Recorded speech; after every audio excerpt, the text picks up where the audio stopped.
Bon, ben merci d'avoir répondu à notre invitation pour cette réunion publique concernant le projet d'ombrière photovoltaïque sur certains de nos espaces communaux. Même si vous n'êtes pas nombreux, ben, c'est toujours un peu aléatoire l'organisation de réunions publiques, d'autant plus à ces périodes de pandémie. Alors, je ne fais qu'introduire la soirée parce que le reste, je vais laisser parler les techniciens et favoriser l'échange avec vous. Euh, mais je voulais vous préciser deux points. D'une part, la philosophie du projet, bon, voilà, pourquoi on s'est engagé dans cette démarche. Ben, d'une part, elle rentre directement en relation avec ce que nous avions dit lors de notre campagne électorale sur la vision que nous avions de l'environnement, du développement durable et de la protection de la planète. Et d'autre part, parce qu'il résonne encore aujourd'hui de façon cruciale et même vitale dans l'actualité internationale au niveau évidemment de l'urgence climatique. Donc, c'est l'affaire de tous, nous tous au quotidien, individuellement parlant, l'affaire des collectivités, les plus petites d'entre elles. C'est l'exemple ici ce soir à Orda, même si on est depuis quelques années déjà dans cette démarche avec l'entretien des espaces publics, l'entretien de la voirie, les différentes les différents prix que nous obtenons par rapport au fleurissement, zéro phyto, etc., l'achat d'une voiture électrique cette année. Donc, on est quand même dans cette démarche. Le second point que je voulais évoquer rapidement, c'est que c'est un sujet éminemment important qui fait réfléchir et qui engage la commune également dans cette démarche. Et comme tous les sujets importants, il me semblait utile de réunir une réunion citoyenne. C'est la raison pour laquelle on l'a organisé ce soir. C'est la troisième, je crois, ou quatrième sur les mandats successifs que nous organisons parce que effectivement, elle a une importance au vu de la population. Voilà, donc je remercie particulièrement les élus présents. Je tiens à excuser Vanette Gasparini et Estelle Bourrier qui ne peuvent pas nous rejoindre ce soir. Et je remercie également M. Walker, directeur du syndicat d'énergie du Gers, de venir en présentiel à cette réunion à cette heure-ci. Et les personnes qui sont en visioconférence avec nous, c'est-à-dire Monsieur Brian Le Bourlibu, responsable de la société de construction Sioussen, et Madame Agathe Henry, chargée d'études à l'AREC Occitanie, donc qui sont en visio ce soir avec nous et qui pourront échanger également avec la salle. Merci particulier à Jean-Claude Lemaire, notre adjoint en charge du développement durable, qui est impliqué depuis des années, on le sait, tant sur son blog Le VE, je le veux, qu'avec l'association La Coopérative, dans les initiatives en faveur de la transition énergétique décarbonée, à qui je cède maintenant la parole. Jean-Claude, à toi, et nous ferons un échange après la présentation technique du projet. Merci Marie. Donc oui, on va essayer de faire une présentation le plus complète possible de ce projet d'ombrière photovoltaïque. Donc juste une petite précision, parce que quelques personnes se demandaient que c'était une ombrière. Une ombrière, c'est une surface qui sert à faire de l'ombre. Et donc les ombrières aujourd'hui, elles commencent à se développer pour faire du photovoltaïque sur des parkings, mais aussi il y a toute l'agrivoltaïsme qui se développe aussi, c'est-à-dire une agriculture qui se fait sous des panneaux photovoltaïques. Et donc ça, c'est en train de se développer. Il y a du maraîchage, mais il y a aussi d'autres formes de culture. Donc c'est quelque chose qu'on va rencontrer encore souvent. Voilà. Donc, on va faire juste une petite explication concernant le photovoltaïque et comment ça marche. Donc, c'est peut-être un rappel qui peut être utile. Oui, merci. Voilà. Donc, la Terre reçoit 1,35 kW par mètre carré de rayonnement solaire. Il y a 35% de ces rayonnements qui sont réfléchis ou absorbés par l'atmosphère, ce qui fait que le Soleil nous offre 1 kW par mètre carré. Donc, ce n'est pas rien du tout comme énergie que nous recevons. La suivante, s'il te plaît. Dans les conditions optimales, les panneaux photovoltaïques actuellement commercialisés récupèrent 20% de cette énergie. Donc, quand on a un mètre carré, ça veut dire qu'on a 200 watts d'électricité par mètre carré. Mais ces watts, ils sont modulés en fonction des conditions géographiques et des conditions d'installation. Donc, la suivante, merci. Voilà. Donc, les conditions d'installation, c'est par rapport à la latitude, hein, donc déjà notre position sur la Terre qui détermine la hauteur du Soleil. Donc, on passe à la suivante. Donc, l'orientation optimale, c'est le sud, si on est plein sud, et l'inclinaison des panneaux, c'est 30 degrés pour avoir la réception la meilleure par rapport à l'amplitude de la hauteur du Soleil sur toute l'année. La suivante, merci. Donc, la variation de l'ensoleillement, qu'on va appeler crête, j'expliquerai pourquoi après, varie en fonction de la situation géographique, c'est-à-dire notre position en latitude. Et donc, vous voyez que pour nous, on est dans la zone des 1200 heures, c'est-à-dire que, et ça c'est un chiffre important à retenir, si à un moment où vous voulez vous intéresser à réaliser ou implanter chez vous une installation photovoltaïque, c'est que en fait, il y a 1200 heures de soleil qui sont utiles, qui vont vous produire votre électricité.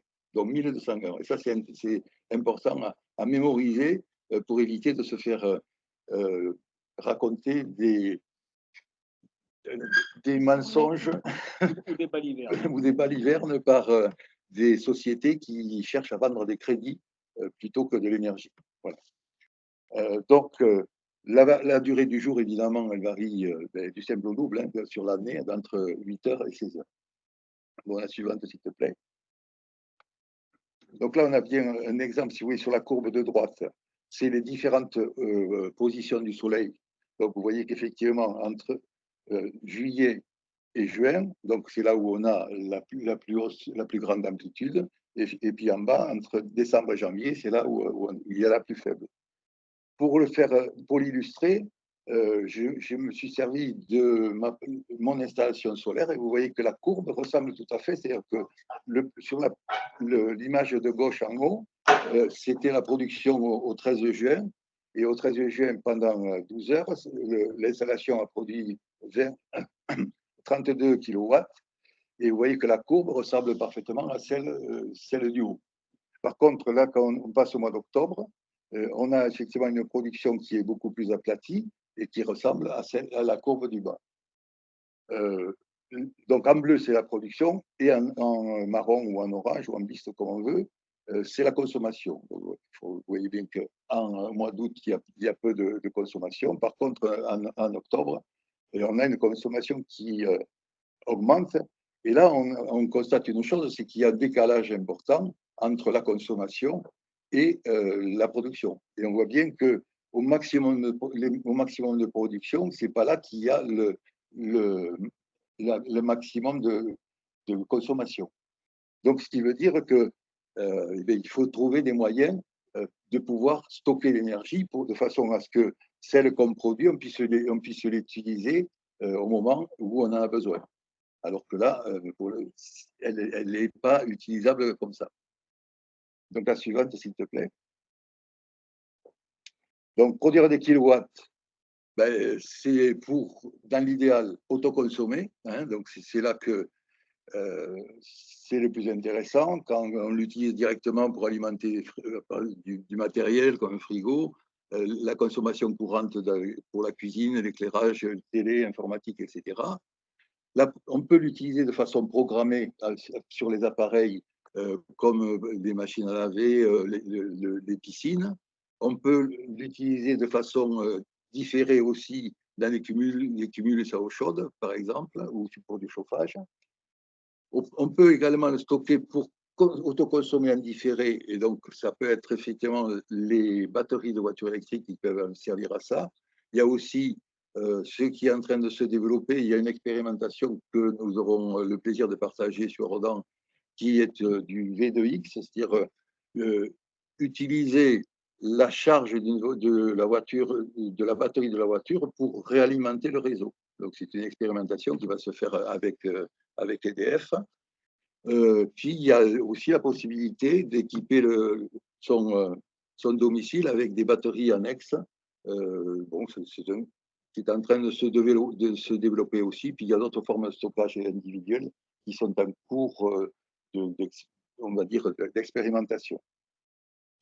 Et ensuite, l'autre façon, c'est de mutualiser la consommation dans une communauté d'énergie renouvelable. Alors là, on est sur un champ qui est tout à fait nouveau, puisque les dispositions qui permettent de faire ça sont des adaptations à disposition de l'Union européenne qui sont en train d'être transcrites dans le droit français et qui permettent donc aux citoyens, mais citoyens et à collectivités locales, mais citoyens et entreprises, de se regrouper sur un périmètre géographique pour produire et mutualiser leur production et leur consommation.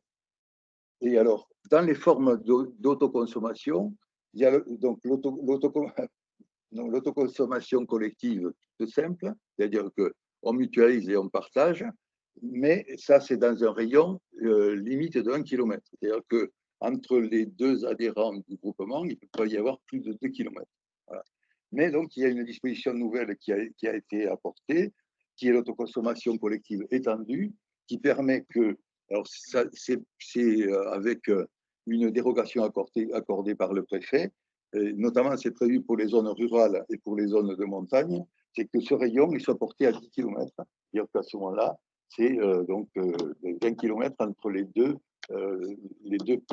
participants les plus éloignés. Et puis il y a une autre expérimentation qui va démarrer en Occitanie aussi, c'est d'utiliser une blockchain pour faire que si vous produisez de l'électricité, que cette électricité, elle crédite un compte qui est comptabilisé sur une blockchain et qui vous permet de reprendre l'électricité à un autre endroit.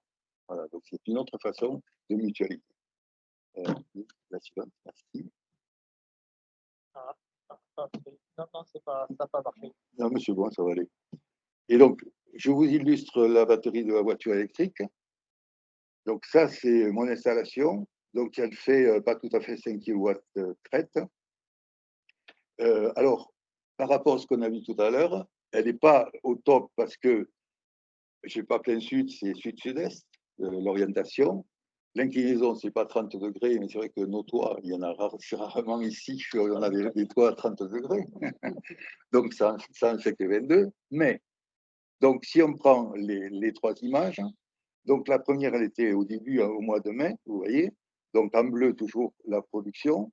Et en orange dessous, ce qui ressemble à un rectangle, c'est la consommation qui, à ce moment-là, c'était je charge la batterie de ma voiture. Donc, vous voyez que là, c'est un moyen, effectivement, d'autoconsommer un maximum. C'est-à-dire que une bonne partie du bleu va dans l'orange. Voyez. Et donc, même chose, là, on passe au mois d'août, vous voyez.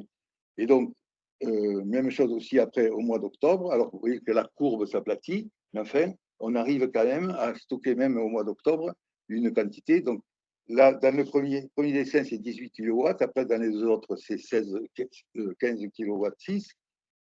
D'abord en 7 heures, puis en 6 heures. Donc, vous voyez, en 6 heures, par exemple, 15 kW, ça vous permet de faire 100 km. Donc, vous voyez que c'est quand même assez intéressant au niveau de l'économie que ça s'est réalisé, quoi, hein. Donc, surtout au prix de l'essence maintenant. Voilà. Donc, là, je fais juste un petit calcul à la louche. L'installation m'a coûté à peu près 8 880 €. Et sur la base des économies que je vais réaliser, c'est un amortissement que je pense faire en 10 ans, mais je pense même que ça sera plus rapide que ça, compte tenu des performances que je constate. Donc, c'était juste une illustration pour vous expliquer qu'il y a bien une complémentarité entre la production photovoltaïque et l'utilisation de véhicules électriques. Suivant, merci. Oui, alors là, c'est juste un petit coup de pub pour enfoncer le coup par rapport à ça. C'est une de ces démarches, comme l'a souligné Marilyn tout à l'heure. J'ai créé une association qui s'appelle la Coopérative, qui a pour objet justement la promotion de l'autoconsommation électrique et la convergence entre photovoltaïque et mobilité électrique. Et donc, s'il y a donc des personnes qui sont intéressées pour avoir des renseignements et pour aller dans ce sens-là, je suis à leur disposition. On passe à la suivante. Ce qui a permis d'ailleurs, je complète, ce qui a permis d'éviter à pas mal d'usagers qui avaient l'intention d'installer du solaire chez eux et qui avaient signé avec des entreprises peu scrupuleuses, de rectifier le tir et finalement d'annuler les dossiers sur des chiffres, des données erronées, peut-être un peu trop optimistes. Je peux illustrer tout simplement un concitoyen justement qui avait commandé à peu près la même installation que moi. Vous avez vu, j'ai payé 8 800. Donc lui, on lui facturait 18 000. Et en plus, avec le crédit, ça revenait à 32 000 euros. D'accord. Donc, vous voyez. Ça c'est un problème. C'est-à-dire que déjà, il surfacture la poste des installations. Ça, c'est un premier problème. Donc, le deuxième problème, c'est qu'il surdimensionne les installations qui sont proposées aux particuliers. C'est-à-dire que quand il vous propose, parce qu'aujourd'hui, la grande mode, c'est l'autoconsommation.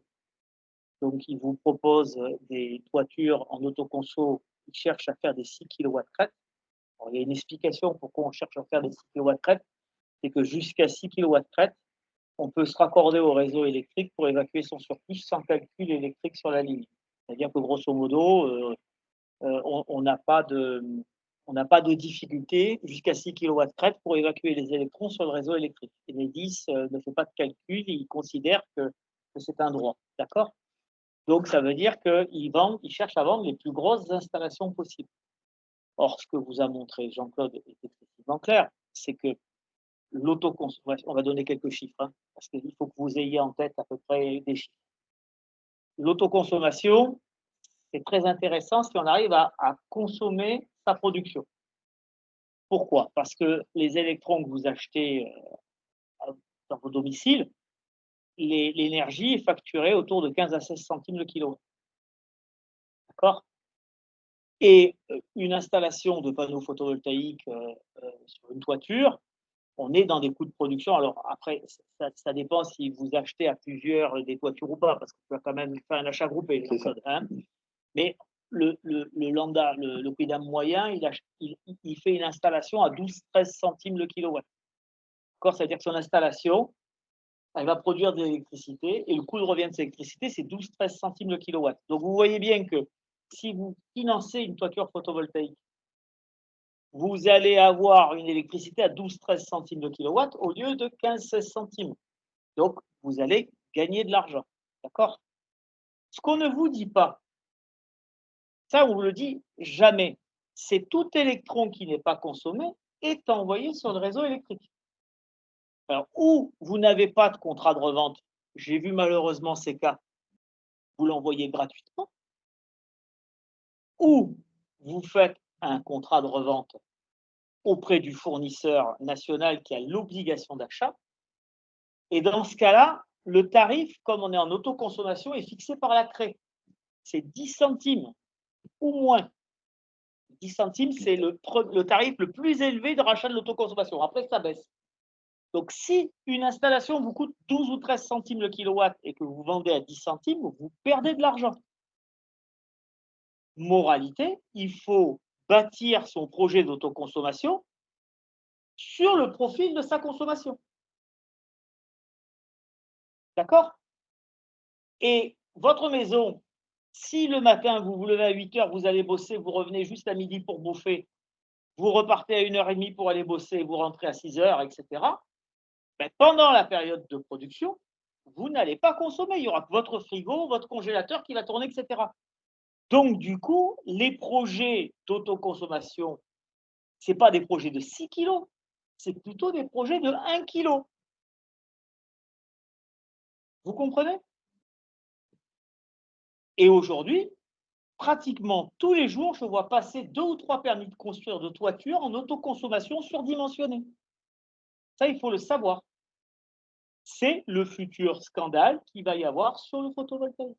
Parce qu'à un moment, les gens, on va leur dire, vous allez amortir votre installation quand on vous le vend sur 10 ans, 11 ans, 12 ans. Non, c'est sur 20 ans, 25 ans. Et si vous commencez à avoir un problème sur un onduleur, un problème sur votre installation, parce que sur ces durées aussi longues, on peut être amené à avoir des problèmes, vous ne gagnerez pas l'argent, vous en perdrez.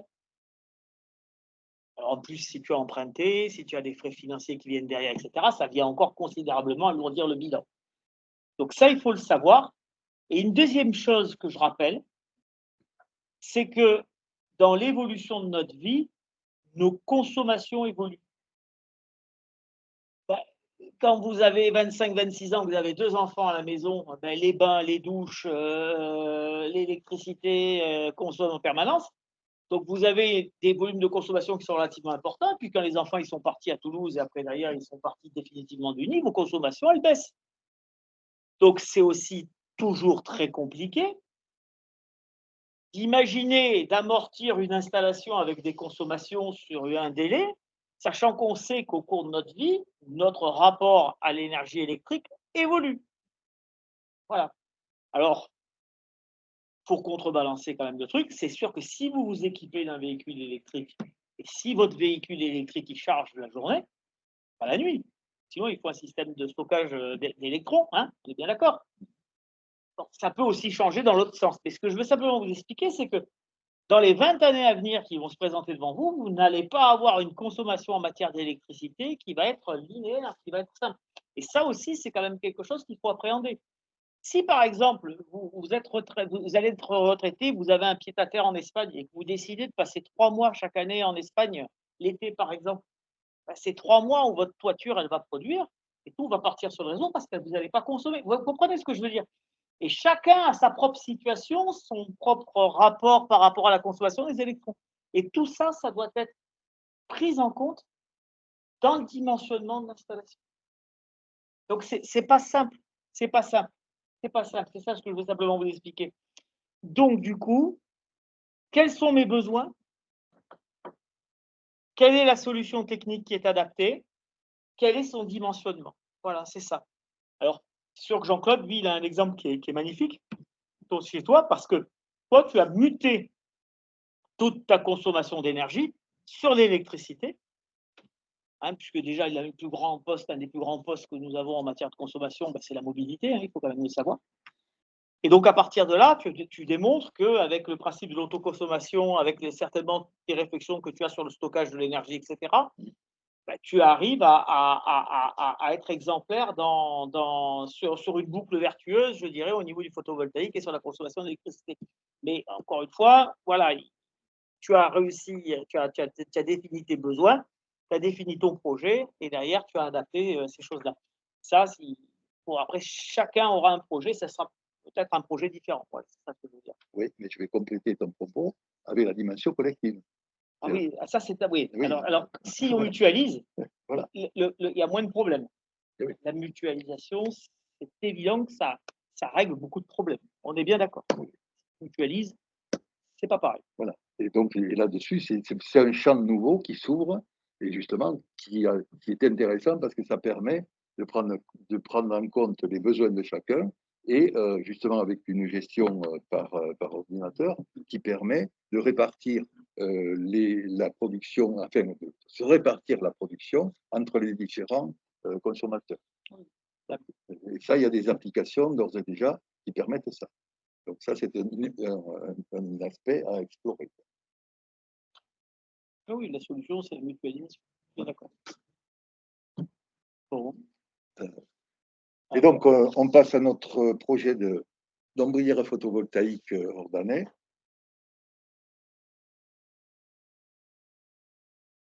Donc, qui va concerner le préau de l'école, le parking de l'école, le parking du stade et l'atelier. La prochaine, s'il te plaît. Voilà. L'ensemble des 4 projets devrait produire 688 kW/traite pour une production annuelle, je n'ai pas corrigé ce chiffre, mais qui est plus importante que ça. Je pense que Agathe va nous le corriger tout à l'heure. Oui, en fait, c'est multiplié par le productible. Comme vous expliquiez tout à l'heure, le productible qui dépend de la latitude où se situe le projet. Comme on a un productible qui est supérieur à 1000, on a forcément un résultat qui est supérieur à 688. Multiplié par 1,2 ou 1,1. D'accord. Donc, on aura plus de 1000. Oui, là, vous êtes dans une zone où vous produisez environ 1200 kWh par kilowatt crête installé. Parce que kilowatt crête, la puissance, et en wattheure, c'est votre production d'énergie. Donc, comme l'ensoleillement est élevé, vous multipliez par 1200 la valeur. Ou 1,2 en fait ici dans ce cas-là. Parce que j'ai changé unité par l'unité est en mégas. Très bien, merci. Alors, bon, cette production, c'est l'équivalent de la consommation électrique de 250 habitants dans l'Europe. Donc, c'est un quart de la population. La suivante. Donc, ça représente 27% de la consommation électrique résidentielle de la commune. Et l'ensemble des coûts, donc c'est le montage du projet, la réalisation, le fonctionnement et la maintenance, ça se chiffre à un budget d'environ 1 million d'euros qui sera pris en charge complètement par la société Ombrière d'Occitanie. Alors, je vais passer la parole à Jean-Michel Valquer, qui va donc nous présenter l'origine de ce projet. Alors, la première question, c'est pourquoi on fait tout ça? Alors, je veux vous parler un petit peu des collectivités et des compétences qui ont été données aux collectivités. Donc, si vous ne comprenez pas, vous m'arrêtez. Voilà. Bon, vous savez que la commune d'Ordan-la-Roque adhère à une communauté d'agglomération, qui est la communauté du Grand Auch. D'accord ? Et donc ça, c'est le premier échelon, l'échelon donc de la commune et de l'intercommunalité. Il y a après l'échelon départemental, on ne va pas en parler parce qu'il n'a pas de compétence sur ce sujet. Et on monte après derrière à la région, et sur la région qui a une compétence. Alors, il faut savoir que la région a comme compétence de chef de file de la transition énergétique sur notre pays. C'est-à-dire que c'est au niveau de la région, et donc au niveau des débats régionaux et d'un vote par l'Assemblée régionale, que l'on fixe toute la politique énergétique du territoire d'Occitanie. Alors, ça s'appelle REPOS, Région à énergie positive. Alors, la trajectoire REPOS, donc, qui est la trajectoire sur laquelle nous devons tendre dans les décennies à venir, donc vous voyez que c'est une trajectoire qui se projette en 2050, c'est une division par 2 des consommations d'énergie. Alors, attention, hein, je n'ai pas dit division par 2 des consommations d'électricité. J'ai dit des consommations d'énergie. D'accord ? Je vais développer après pourquoi. Et une multiplication par 3 de la production des énergies renouvelables. Donc, grosso modo, vous avez d'un côté les courbes de production de renouvelables et de demande en matière d'énergie. Donc, les renouvelables, c'est en bas. Donc, vous avez le tendanciel, c'est-à-dire c'est le orange. Ça veut dire que si on ne fait rien, ce sera la courbe de production des renouvelables sur la région d'Occitanie. D'accord ? Et en jaune, c'est ce qu'il faudrait que l'on fasse. Et pour pouvoir le faire, il faut rentrer dans des politiques énergétiques de production d'énergie renouvelable volontaristes. D'accord? En vert, c'est la courbe tendancielle des consommations d'énergie. Vous voyez qu'elle est en légère croissance, c'est-à-dire qu'on consomme toujours plus d'énergie. Et en noir, c'est ce qu'il faudrait faire, c'est-à-dire c'est les réductions de consommation d'énergie qu'il faudrait réaliser pour, je dirais, atteindre les objectifs de la trajectoire REPOS. Donc, vous voyez qu'il y a un effort très important qui est fait au niveau de la consommation. Et vous avez vu que la courbe jaune et la courbe noire se croisent en 2050, c'est-à-dire que l'objectif, ce serait que toute l'énergie qui serait produite sur la région Occitanie soit issue d'énergie renouvelable. Voilà. Donc ça, c'est ce qu'a voté la région Occitanie. Et donc pour cela, vous voyez bien qu'il faut donc travailler sur deux tendances, développer les renouvelables et baisser les consommations d'énergie. Alors pourquoi j'ai dit, attention, je parle d'énergie, je ne parle pas d'électricité? Parce que l'idée, c'est de supprimer toutes les énergies fossiles, c'est-à-dire le fioul, le diesel, l'essence, le propane, le gaz de ville, et de les remplacer donc par des énergies renouvelables. Or, les énergies renouvelables, quand vous produisez à partir d'une énergie renouvelable, vous produisez essentiellement de l'électricité. C'est-à-dire, vous prenez du photovoltaïque, ça fait de l'électricité. Vous prenez de l'éolien, ça fait de l'électricité. Vous mettez des barrages, ça fait de l'électricité. D'accord? Donc, qu'est-ce qu'on va? On va aller vers une société où l'électricité va être au cœur du système. D'accord? Donc, en vérité, vous allez consommer de plus en plus d'électricité. Vous consommerez moins d'énergie, mais vous allez consommer plus d'électricité. D'accord? Alors, la seule énergie renouvelable qui ne fournit pas la matière première qui est l'électron, c'est le biométhane. C'est-à-dire, c'est la fermentation de biomasse pour produire un biogaz qui est le méthane. Voilà, d'accord? Mais quand on lit, alors là, il faut regarder à l'échelon national, quand on regarde la politique énergétique qui a été définie dans la PPE par l'État, hein, parce que c'est l'État qui définit aussi un certain nombre de choses, le biogaz a une part qui est très très maigre dans les objectifs de production. C'est vraiment le paquet émis sur l'électricité. Voilà, donc c'est pour ça qu'on parle de diminution des consommations d'énergie, mais certainement on consommera beaucoup plus d'énergie. Donc ça, c'est la trajectoire REPOS. Ça a été voté par la région. Alors après, c'est décliné dans les territoires.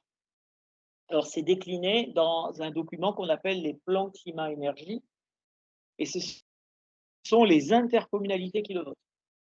Alors les intercommunalités, donc ici vous êtes au Grand Auch. Alors il y a trois cas possibles.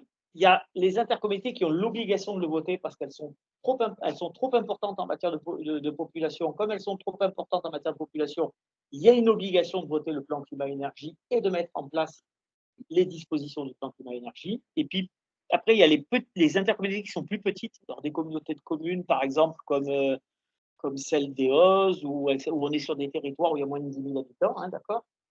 Où là, il est laissé le choix à cette intercommunalité de mettre en place un plan climat-énergie et de se fixer après les objectifs, d'essayer d'atteindre les objectifs qui sont fixés dedans, ou pas. Hein, c'est-à-dire que pour l'instant, les petites intercommunalités n'ont pas d'obligation à mettre en place des plans climat-énergie. Alors vous êtes dans l'agglomération du Grand Auch, 33 000 habitants, si je ne dis pas de bêtises. Donc, vous êtes dans l'obligation de décliner un plan climat-énergie. C'est ce qui a été fait. Donc, c'est ce qui a été fait.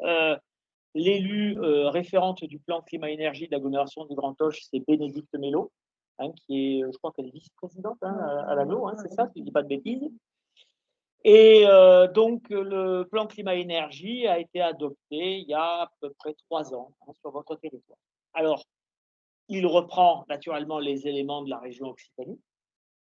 Et donc, votre territoire s'est engagé sur une diminution des consommations d'énergie et s'est engagé sur une augmentation des énergies, de la production des énergies renouvelables.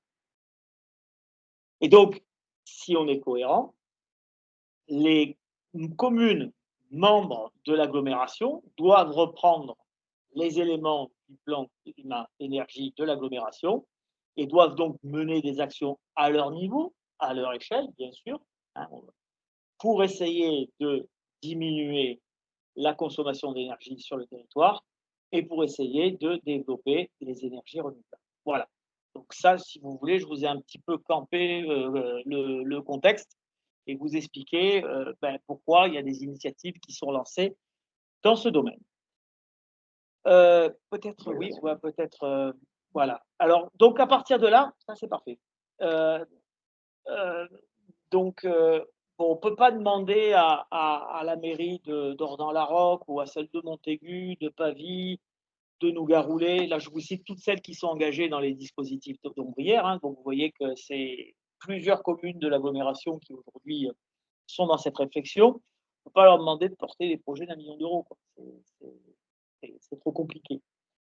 Donc, l'idée, ça a été de créer un partenariat entre 3 acteurs.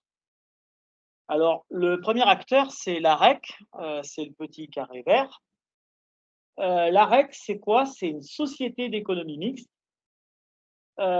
dont l'actionnaire principal et majoritaire est la région Occitanie. C'est-à-dire que la région Occitanie, pour pouvoir mener des actions, et en particulier des actions d'investissement, parce que là, on investit sur des ouvrages et des sommes assez importantes. Hein. Vous avez entendu le chiffre qu'a dit Jean-Claude, rien que pour Ordan-la-Roque. Pensez qu'il y a une quarantaine ou une cinquantaine de communes engagées aujourd'hui. Donc, vous voyez que ce sont des enjeux qui sont quand même colossaux. Donc, pour cela, on crée des sociétés d'économie mixte. Alors, l'AREC donc, a été créée par la région. Et le but de cette société, c'est soit de porter elle-même des projets, soit de s'associer avec d'autres pour porter des projets, pour pouvoir réaliser les investissements nécessaires pour décliner les ambitions qui ont été votées par le Conseil régional. Alors là, on est dans un cadre d'une coopération, donc on retrouve l'AREC, c'est-à-dire la région, Sioussen, qui est une entreprise privée, qui est basée en Bretagne, et les territoires d'énergie. Alors les territoires d'énergie, ce sont les syndicats départementaux d'énergie. Il faut savoir que dans chaque département de la région Occitanie, il y a un syndicat départemental d'énergie. Moi, je représente celui du Gers. Nous sommes des EPCI, c'est-à-dire des établissements publics de coopération intercommunale. Je suis le service technique de l'énergie de la municipalité d'Ordan-la-Roque, comme je le suis aussi pour la municipalité d'Auch, d'Antras, de Riscle, de Perchède et de Saint-Antonin et Garavet-sur-Aulousse, par exemple. Quoi, voilà, hein. Donc, je représente toutes les communes du département. Et donc, ces 3 acteurs ont décidé de s'associer. Alors, l'un amène sa capacité financière, c'est l'AREC. L'un amène son expertise technique, c'est Sioussen. L'un amène sa connaissance du territoire et sa connaissance sur les problématiques de raccordement. Ce sont les syndicats d'énergie. Et donc, on va se regrouper, on va créer ce qu'on appelle une société de projet, où dans cette société de projet, il y aura un certain nombre d'ouvrières dans un certain nombre de communes. On va les financer à 100%. Et derrière, on va les construire et les équiper. Et on fera ça dans certaines conditions, c'est-à-dire dans le cadre d'un bail, qui sera signé entre la société et la municipalité. Et le but, donc, c'est par la même occasion d'amener des services. Donc, ces opérations vont se faire surtout sur des parkings publics. Alors, l'AREC travaillera probablement sur des parkings privés, mais nous on n'y sera pas dedans, hein, puisque il faut comprendre une chose, c'est que nous, on est des émanations des communes, donc on priorise nos actions sur le domaine public. Maintenant, vous comprenez bien que si on cherche les parkings et les surfaces artificialisées, Alors, certes, à Ordon-la-Roque, c'est Ordon-la-Roque, la commune qui a le plus ici. Mais si comme vous commencez à aller sur un territoire comme une agglomération comme Florence ou Auch ou autre, en matière de surface, ce sont souvent les grandes surfaces, par exemple, qui ont les plus grandes surfaces de parking. Alors, certaines souhaitent les équiper, ne souhaitent pas porter les investissements. Donc là, la REC proposera quelque chose. Mais bon, on n'est pas dans le cadre de ce sujet-là. Donc, l'idée, c'est d'amener les ombrières, donc, avec des services qui sont derrière. Bon, déjà, l'ombrière, c'est une protection. Ces ombrières auront un éclairage. Ces ombrières pourront, dans certains cas, être équipées de bornes de charge électrique. Alors, on parlera du cas d'Ordon-la-Roque un peu plus en détail tout à l'heure. La collecte des eaux pluviales se fera. Et dans certaines communes plutôt de l'Est de l'Occitanie, les municipalités ont demandé des caméras de surveillance. Bon, je ne pense pas qu'on soit là aujourd'hui dans le département du Gers, quoiqu'il y a certaines communes qui commencent à s'équiper, mais ce n'est pas forcément une problématique, je dirais, chez nous. Voilà. Donc, ces ombrières sont financées à 100% donc, par la société. Alors, on décline ça à un peu plus que de l'ombrière, c'est-à-dire que ça peut servir aussi pour couvrir un boulodrome, ça peut servir de tribune de stade. Ça, c'est quelque chose qu'on a remarqué. Je vais citer par exemple la commune de Saint-Clar. La commune de Saint-Clar, si vous voulez, elle a une tribune principale. Et après, derrière, elle a des rambardes tout le long de ses terrains. Et quand il y a un jour de match et qu'il y a foule, souvent une grande partie des gens sont au bord des rambardes. Donc, quand il fait très chaud, ils sont en plein cagnard. Quand il pleut, ils sont sous la pluie. Mettre des ombrières en bordure de stade, c'est permettre au public de suivre les matchs en étant à l'abri. Donc, il y a une demande. Ça peut être des couvertures de terrain de tennis et ça peut être des préaux d'école. Alors, je sais que vous, ici, vous êtes concernés par des parkings et des préaux d'école. Alors, les terrains de tennis, je préfère déjà le dire à l'avance, un terrain de tennis, ça ne permet pas, en termes de surface, à payer l'infrastructure. Voilà, il faut le faire avec 2 terrains de tennis. À 2 terrains de tennis, on arrive. Alors, il faut comprendre aussi une chose, c'est quand vous faites couvrir un terrain de tennis, vous ne pouvez pas être sur des hauteurs d'ombrière. Vous devez être sur des hauteurs qui sont beaucoup plus importantes, c'est-à-dire que vous êtes à 7 mètres du sol. Si vous êtes à 7 mètres du sol, vous commencez à avoir un ouvrage beaucoup plus consistant en matière d'ancrage dans le sol, etc. Donc, des coûts de génie civil qui sont beaucoup plus importants. Voilà, s'il vous plaît. Et donc ça, c'est le calendrier. Alors, il y a quand même toute une procédure administrative. On n'arrive pas en disant on va poser une ombrière à un endroit comme ça. Non. Il y a des obligations de publicité, etc. Donc ça, c'est toute une procédure toute la procédure administrative avec un exemple d'échéancier à côté. Alors, pour vous donner une idée, pour la commune d'Ordon-la-Roque, nous en sommes entre le point 2 et le point 3. Voilà, d'accord. Confirme Jean-Claude, le maire. En fait, la délibération a déjà eu lieu pour la commune d'Ordon-la-Roque. Point 3, alors excusez-moi. On en est au point 4. Point 3 et point 4 alors. Point 4. Point 4, échange autour des plans. Excusez-moi, désolé Agathe. Voilà, donc on en est au point 4. Voilà, donc procédure de manifestation. Voilà. Donc, oui, ça c'est d'accord, c'est toute la chronologie qui a eu lieu. Voilà. C'est ça? Ok, voilà. Ok. Je crois que j'ai fini, non? Il me semble. Oui. On va regarder. Je crois que je vais se redonner la main. Voilà, ça c'est oui, non. C'était juste une précision par rapport aux panneaux qui vont être installés. Donc, ce sont des panneaux Dualsun. C'est ça? Oui, c'est des Dualsun, mais c'est des 405 watts crête. Donc, ils ne sont pas là dans le tableau. Tu n'as pas la bonne colonne. Ah bon? Il y avait que ces 3. C'était les gris? C'est des flashs. Brian, peut-être, a l'information sur le modèle. Tableau, j'avais que ça. Non, mais ils viennent de sortir, ils sont tout nouveaux, c'est pour ça. Dualsun.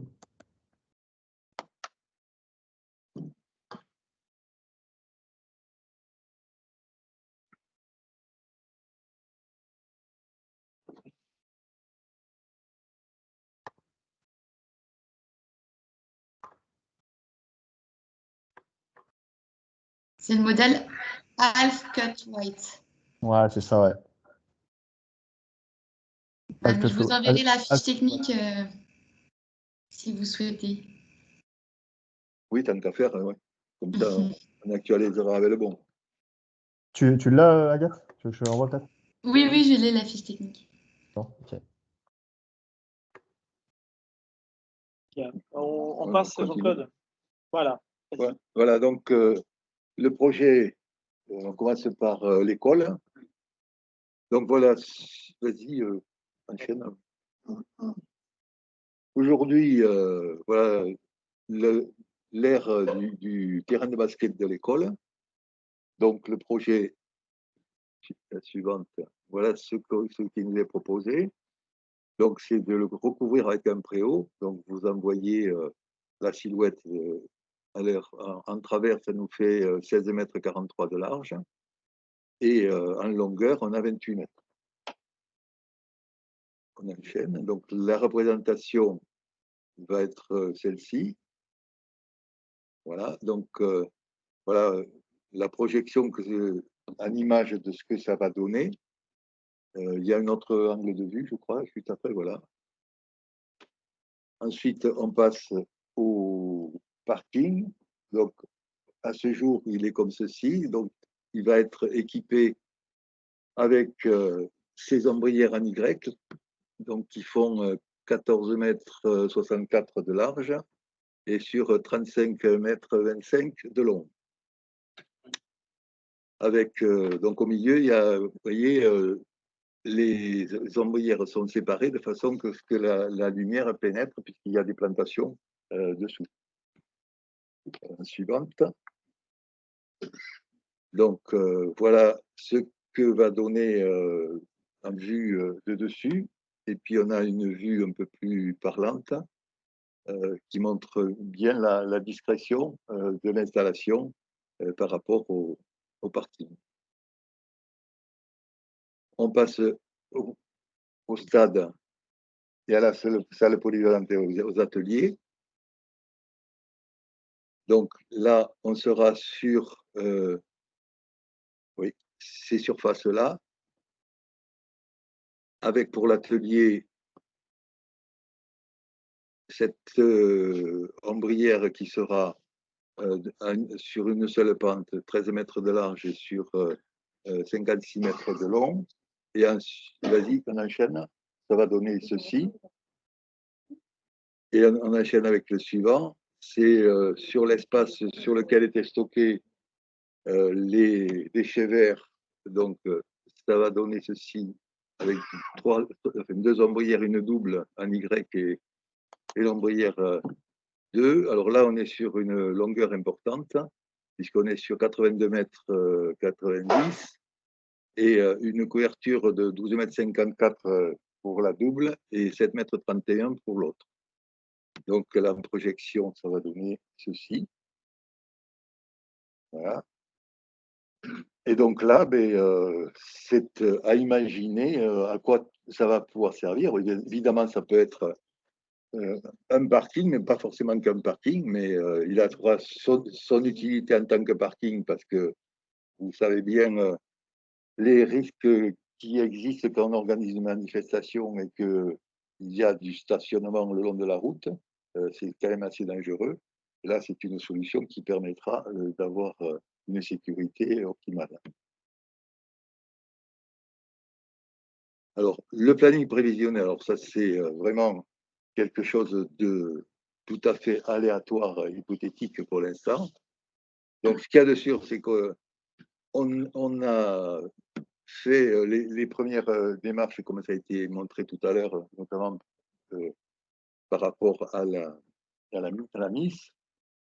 Et puis maintenant, on va faire, après cette réunion publique, donc ça va être examiné par le conseil municipal, par la commission d'urbanisme pour soumettre au service d'urbanisme.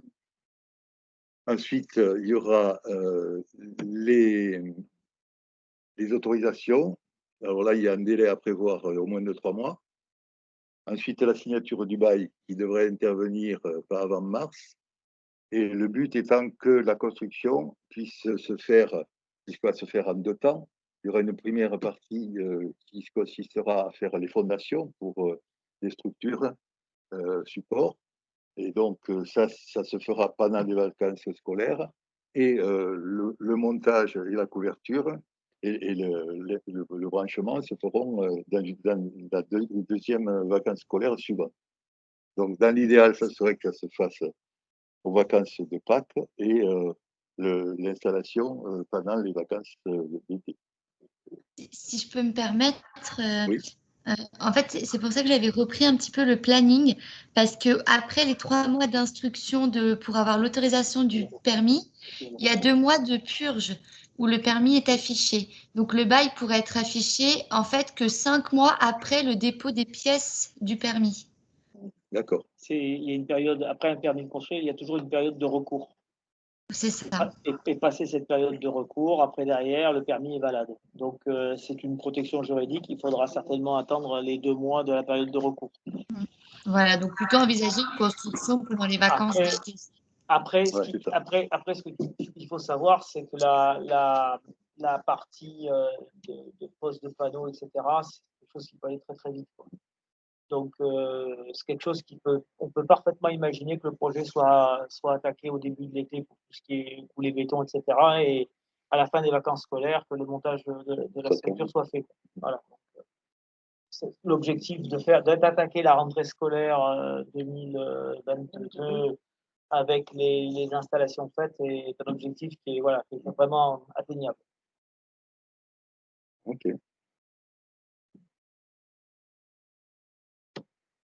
Et voilà. Merci pour cette présentation. Et maintenant, la parole est au public. Nous vous écoutons. Oui. Alors, si on en a parlé un petit peu, puisque des chiffres ont été portés par alors, non. Ce que vous voulez savoir, c'est qui vend l'électricité, où vont les recettes, etc. Où passe le fil, c'est-à-dire? Oui. Et cette électricité, ça va arriver sur le réseau, tout à fait. Donc, au niveau de l'école, on a 2 transformateurs, dont un très important qui se trouve à l'entrée du parking. D'accord? Et il y en a un autre, c'est la cabine haute qui se trouve quand vous êtes De la côté du cimetière. Voilà. Oui, enfin, quand vous êtes au carrefour, que vous rentrez dans le village à main droite ou que vous montez après derrière en haut sur la crête. Donc, l'électricité produite ce sera de l'électricité basse tension, d'accord, hein. Donc, on va faire une électricité en courant continu, et derrière, on va la transformer en courant alternatif, et ce sera de la basse tension, on va l'envoyer sur le réseau basse tension du village, tout simplement, d'accord. Et on ne va pas avoir de grosses difficultés sur les capacités d'injection parce qu'on a les postes qui sont juste à côté, c'est-à-dire que les électrons vont tout de suite arriver sur l'autoroute pour être évacués. Et ici, on a un transformateur on est passé devant là, qui a été posé dans la partie basse du village. Ouais. Donc, en termes d'infrastructure sur Ordan-la-Roque, excusez-moi, on n'est pas dans une configuration où ça va être compliqué pour évacuer les électrons. Voilà, ça c'est le premier point. Deuxième point, on va quand même le préciser, c'est la société qu'on va créer qui va vendre les électrons aux fournisseurs historiques suivant les conditions qui sont fixées par la CRE. Il y aura Agathe, tu as prévu 3 points de comptage pour évacuer les électrons ou 2 seuls ou 2? Ça, c'est plutôt Brian qui prévoit au niveau de la construction. Parce que ce que je pense, c'est que le préau, peut-être qu'il sera à part, il évacuera sur le transformateur du village. Le parking communal, lui, il va évacuer sur le transformateur qui est au parking communal. Et ici, je pense que le bâtiment qui est prévu, le parking et le bâtiment qui est prévu à côté des ateliers, ça, ce sera sur un même site. Donc, à mon avis, il y aura 3 points de comptage. Oui. Il y aura 3 points de comptage. Du coup, sur chaque point de comptage, on va définir la puissance injectée, d'accord? Et en fonction de la puissance injectée, la CRE définit les tarifs de rachat. D'accord? Ça veut dire que plus votre puissance injectée est importante, plus le tarif chute, grosso modo. Et donc, cette vente d'électrons financera donc l'équipement et on rémunérera la municipalité. En fait, sur le financement, sur Ombrière d'Occitanie, on travaille sur une grappe de projets. Donc, les bénéfices qui vont pouvoir être faits grâce à la vente d'électricité sur le réseau via votre projet va permettre de financer des ombrières beaucoup plus petites sur d'autres villages. C'est-à-dire que vous avez la capacité quand même de pouvoir mettre 650 kilowatts crête, mais il y a certains villages qui peuvent mettre que 36. Et les 36, les 100 sont très, très difficilement rentables. Elles ne sont pas du tout rentables. Du coup, c'est via Ombrière d'Occitanie, la grappe de projet. Ça va permettre de financer d'autres projets plus petits en région Occitanie. Mais enfin, avec quand même versement d'une soulte ou d'un loyer à la municipalité d'Ordan-la-Roque. Tout à fait. Alors, pour vous donner un exemple parce que, oui, alors, après, on va faire jouer des principes de solidarité. Donc, je vais vous prendre un exemple. On a une commune à côté, c'est Montaigu, où on ne pourrait faire émerger qu'un 36 kW crête. Et on va, en rattachant la commune de Montaigu dans une autre grappe de projet, alors je ne pense pas que ce sera celle-là, ce sera une autre grappe, on va pouvoir faire émerger un 100 kW crête sur Montaigu. Voilà. Ça, c'est après derrière. Si vous voulez, ce n'est pas un projet qui définit l'économie, c'est un ensemble de projets qui définit l'économie. Et il y a des projets qui sont plus favorables que d'autres. Voilà, donc voilà, donc ici on n'est pas forcément dans un contexte problématique en matière d'évacuation des. Est-ce que des entreprises privées qui seraient situées pas très loin de ces installations pourraient du coup faire partie si jamais elles étaient intéressées par la pose des panneaux sur leur bâtiment ou sur leur parking, pourraient être partie prenante de ce projet ou ce groupement, ce grappe dont vous parlez ou pas? Non, parce que on travaille que sur des ombrières et que sur des surfaces artificialisées, type parking, etc. Les projets toiture, on va quand même en parler un petit peu, sur des projets toiture. Les projets toiture, bon, d'abord, premièrement, nous, syndicat d'énergie, on ne s'est pas encore positionné dessus parce qu'on considère aujourd'hui qu'il y a beaucoup d'offres. Donc, être un acteur au milieu d'un ensemble d'acteurs pour faire des propositions ou des offres sur les projets toiture, ça ne nous intéresse pas forcément. Deuxièmement, moi, je n'ai pas vocation à aller concurrencer les entreprises X, Y, Z. Vous comprenez ce que je veux dire? Nous, on a mission d'amener des offres là où il n'y a personne qui amène des offres. Et en particulier sur les ombrières, il y a très peu d'acteurs qui proposent ce type d'offres.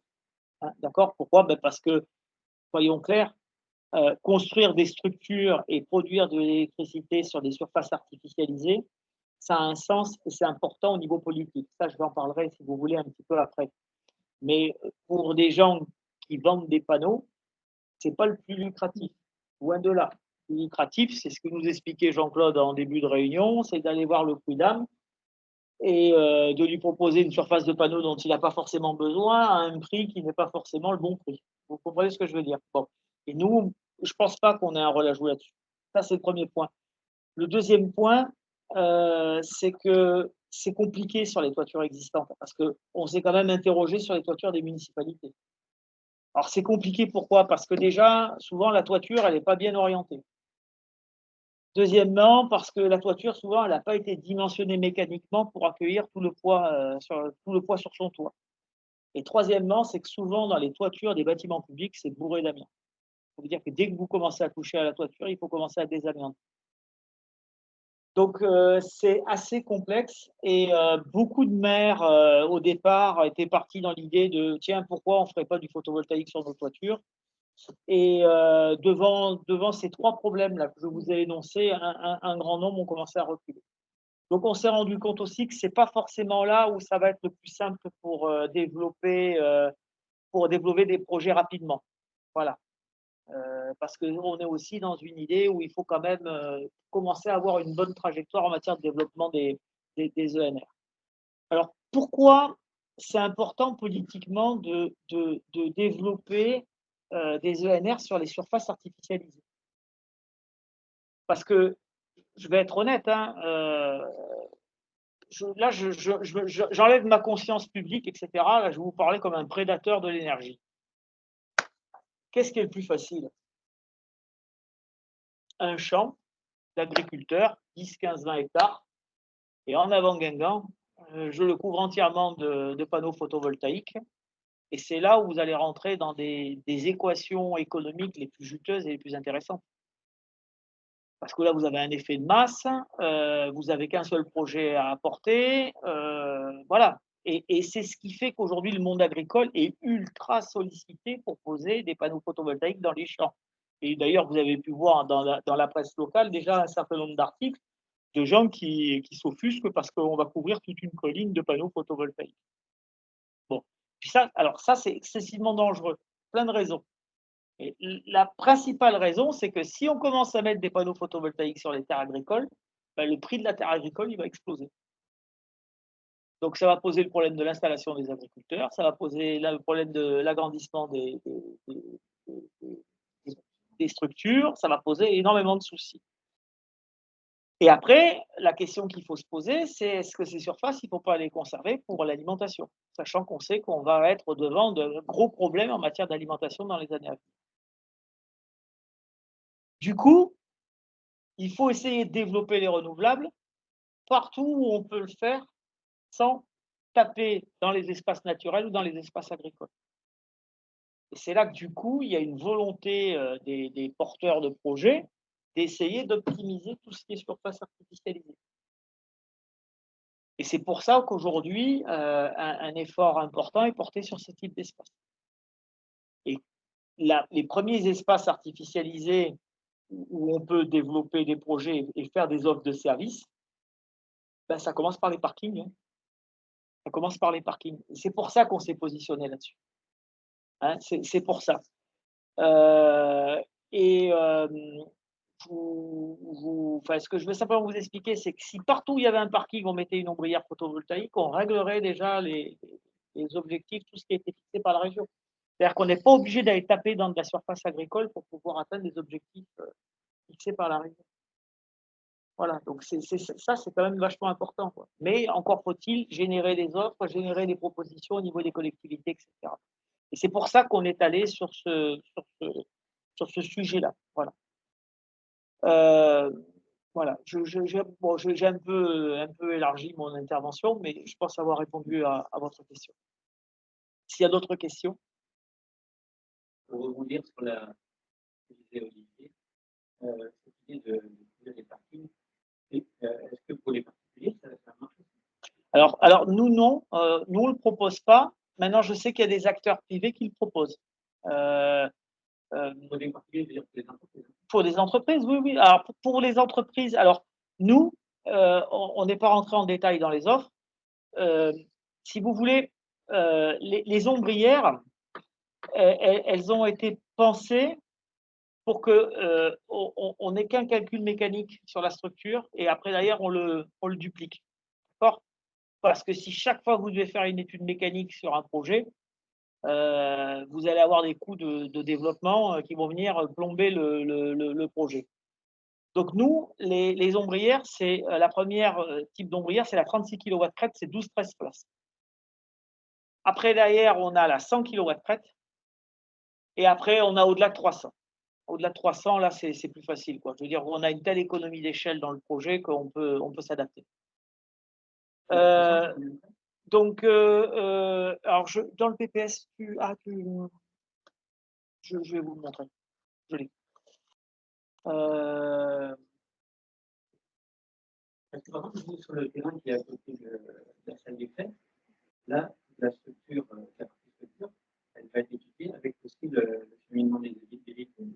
Alors, le terrain, alors, la salle des fêtes, elle est où? Là, c'est celui, le terrain. Derrière le stade.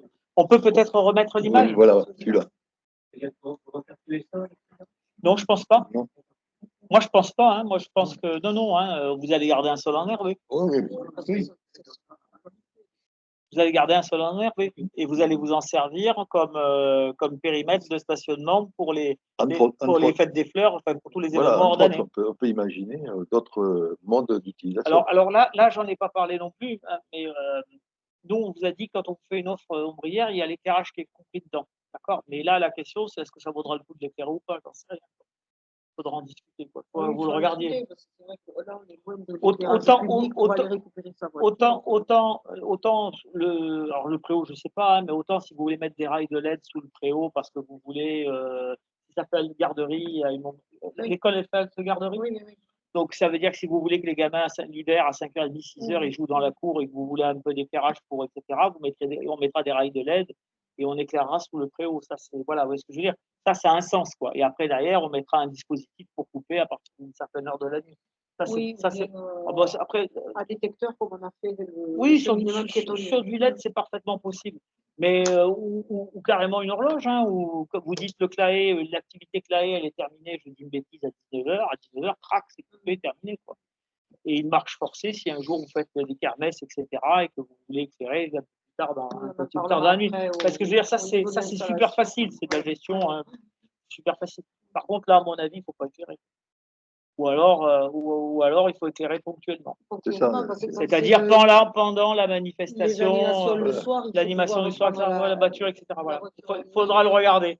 Parce que je veux dire, c'est que chaque fois, après, derrière, il faudra se poser la question pour mettre le truc le plus intelligent. Quoi. Voilà. Et ça, il faut le garder en herbe écossais et l'entretenir. Monsieur, pardon.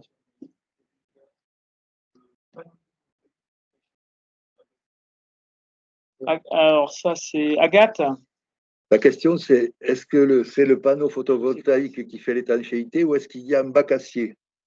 Non, il n'y a pas besoin de bac acier sur ces structures. Il n'y a pas besoin de bac acier. Non. Et l'étanchéité est assurée par le panneau? L'étanchéité est assurée par le panneau et après, on a les gouttières tout le long de la structure pour évacuer les eaux pluviales.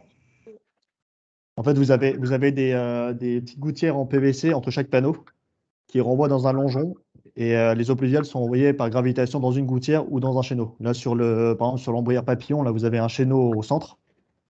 Et par contre, sur l'ombrière simple, vous avez une gouttière en bas de pente. Voilà. Bon, de toute façon, vu qu'on va quand même créer des surfaces imperméabilisées, il y a une obligation de capter et d'orienter les eaux pluviales. Ça, c'est une obligation. Ça, c'est une obligation.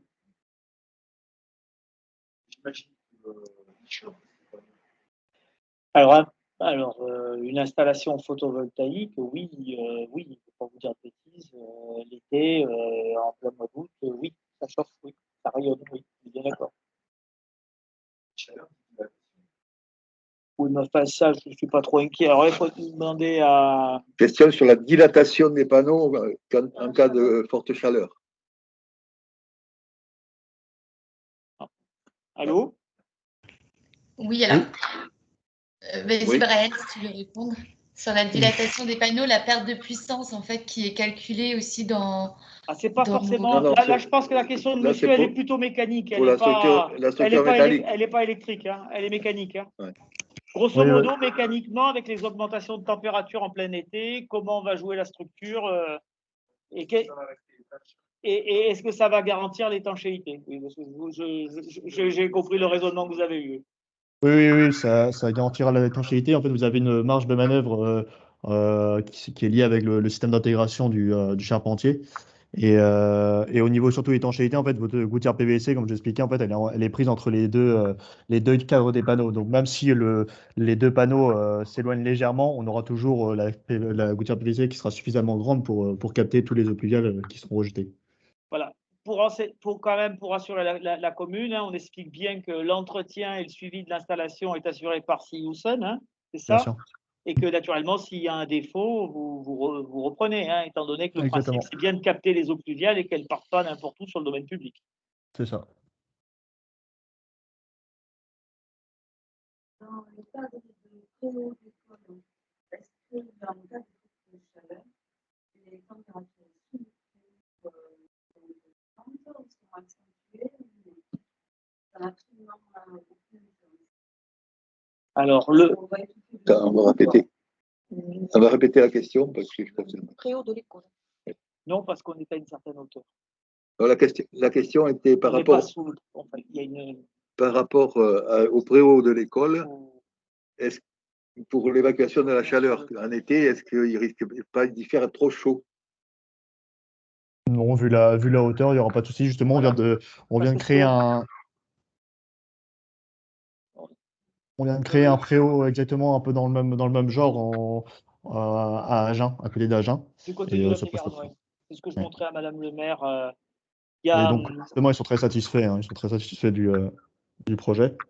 donc, si vous étiez vraiment sous les panneaux, oui, là, vous sentiriez les cartes de température. Mais compte tenu, le préau est à quelle hauteur, s'il vous plaît? C'est 5 mètres, non, il me semble. Sur une Il me semble que j'ai vu 5 mètres. Hein. Donc, vous ne le sentirez pas. Voilà. Attendez, 5 mètres, oui. c'est 5 mètres. Au contraire, ça va même créer de l'ombrage. Il sera même moins chaud sous le préau. Et 5 mètres 33 au fait. Oui. Oui, c'est ouvert des 4 côtés. Non, mais par contre, si vous étiez à 30 ou 40 cm des panneaux, là, vous le sentiriez. Ça, c'est évident.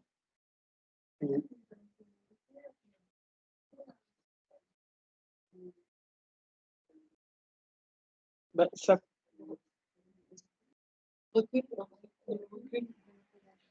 moi, je peux que vous inviter. Alors, attendez, je l'ai montré à Madame le maire tout à l'heure.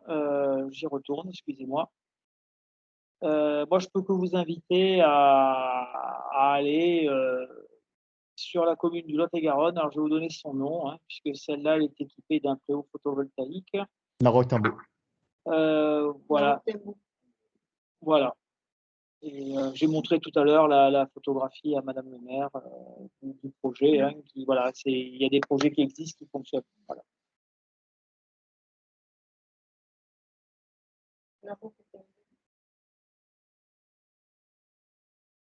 D'autres questions?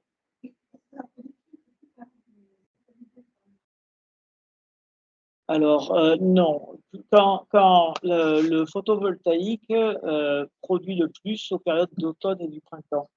C'est pas en plein été qu'on optimise la production, mais ça se coupe pas.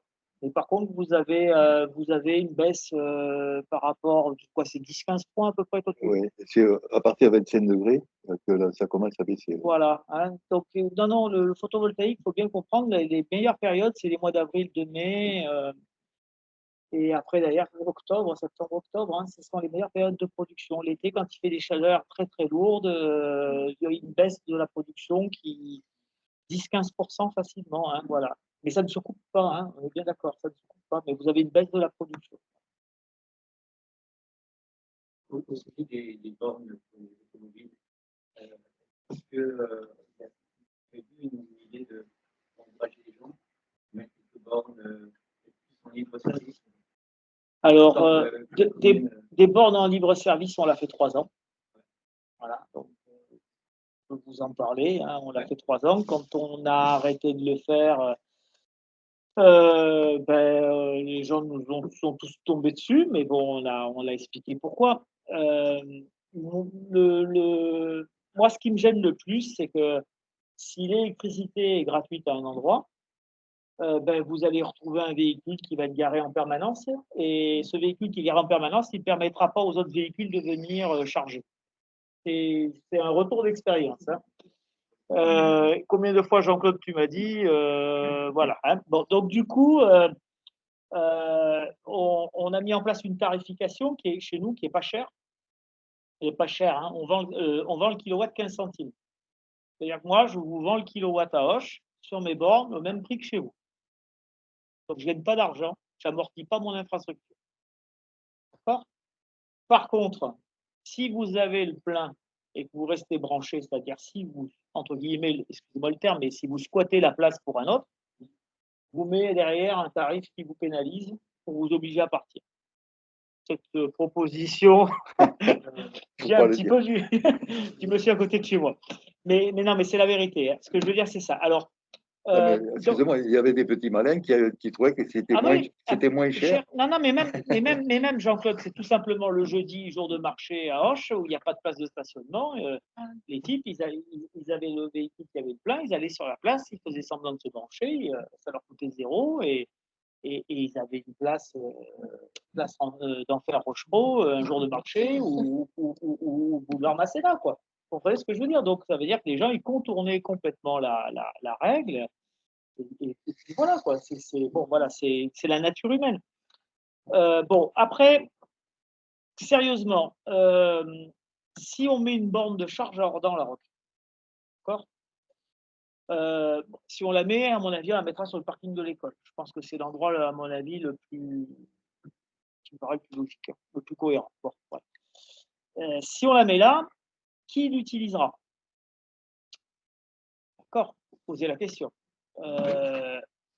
Non, mais allons jusqu'au bout du raisonnement. Pour moi, il n'y a pas de souci.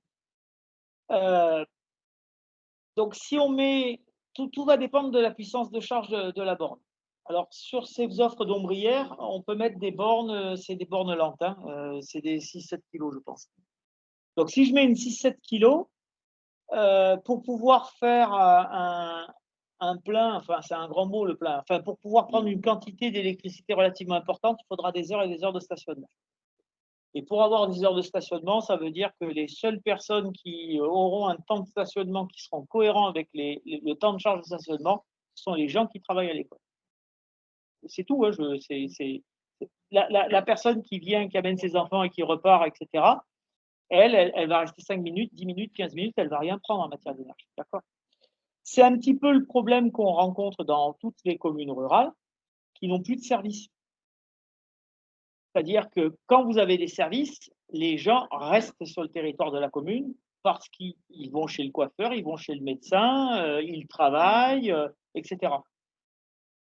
C'est pour ça que quand on a développé et qu'on a mis nos bornes de charge sur le département du Gers, on a cherché à les mettre là où il y avait des services, c'est-à-dire là où les populations pouvaient aller faire leurs courses, aller chez le médecin, etc., etc., etc. Et on sait que du coup, de par le fait qu'ils font leurs courses, qu'ils vont chez le médecin, qu'ils vont chez le coiffeur, etc., etc., ils vont rester au moins un temps suffisant pour prendre une quantité d'énergie suffisante.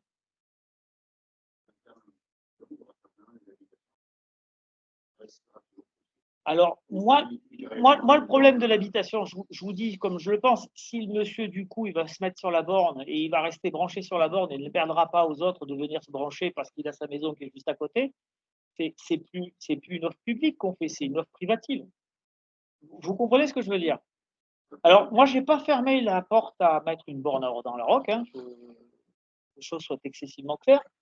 La question, c'est si on met une borne, ben, il faut au moins qu'on arrive à trouver une stratégie en matière d'utilisation qui soit cohérente. Voilà.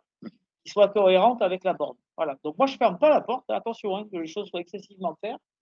Je dis simplement que voilà, il faut qu'on ait quand même quelque chose de cohérent. Parce que si c'est pour mettre une borne et afficher ici, nous avons une borne de station électrique et que derrière, il y a des gains qui y va, ben, excusez-moi, mais en matière de gestion d'argent public, ce n'est pas une très bonne chose. Voilà.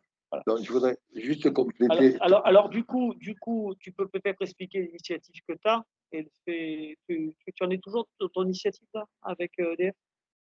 Oui, ça c'est autre chose. Mais vas-y, je te laisse faire. Simplement, donc, on met ce truc en avant tout le temps, des bornes, des bornes. Mais les bornes, il faut savoir que 95% des recharges se font sur des prises de 220 volts. Chez vous? Ça se fait au domicile. Donc, les véhicules ils sont vendus avec ce qu'il faut pour se brancher sur une prise, voilà, une prise sécurisée. Mais voilà, il n'y a pas besoin d'une installation super compliquée. Et donc, je vous dis, 95% des recharges se font comme ça. Alors, du coup, ça veut dire qu'effectivement, si on pense le stationnement sous une ombrière, c'est pas fait pour faire de la recharge rapide. La recharge rapide, c'est celle qui sert pour faire de l'itinérance. C'est celle que vous avez dans les stations-service sur l'autoroute, des choses comme ça. Comme la borne que vous avez installée à Auch, à l'hippodrome, par exemple, celles qui sont en périphérie du département aussi, sur les différents axes. Voilà, ce sont des bornes qui chargent à 50 kW. Voilà, ça c'est fait pour charger quand on fait de l'itinérance. En un quart d'heure, vous rechargez 100 km d'autonomie. Alors que quand on est dans de l'utilisation la plupart du temps pendulaire, on part de la maison, on va faire des courses, on revient, on a consommé quelques kilowatts. Et ces quelques kilowatts, sur une prise de 220 volts, vous déchargez 2,6 kilowatts toutes les heures. Donc, une voiture qui va rester la nuit branchée, elle va récupérer 25 kilowatts. Donc, il faut sortir de cette obsession de oui, mais on va avoir besoin de beaucoup plus d'électricité, beaucoup plus de bornes, ce qui est absolument faux. RTE a fait des calculs là-dessus. Le passage aux véhicules électriques, ça n'oblige pas à construire des centrales nucléaires supplémentaires. Voilà. Donc, il faut bien cerner qu'il y a des moyens de recharge à adapter à l'utilisation du véhicule. Voilà.